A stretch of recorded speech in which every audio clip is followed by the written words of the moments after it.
Hey guys, it's Rhonda. Hope you guys are having a wonderful Thursday. So I just made lunch or dinner. It can go for whichever. So I wanted to give you guys a little breakdown on what I did. So I made cilantro rice, except I increased the garlic and decreased the cilantro, so it had like a really nice garlicky nutty type taste. And then I did asparagus. I made a special sauce so that the asparagus can be sauteed in it using cinnamon. Yes, it can work. It did work and it was delicious. In the middle, I have mushrooms, black beans, carrots, peppers, and I also use a sauce from a previous dish that I did that had a lot of tomatoes and white wine vinegar. So I saute it in there, let it cook. It was amazing. And then I had some fried plantains.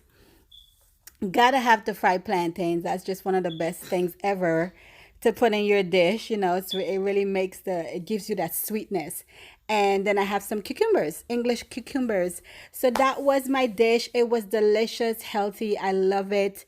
Don't forget to comment and share. I'll see you guys soon.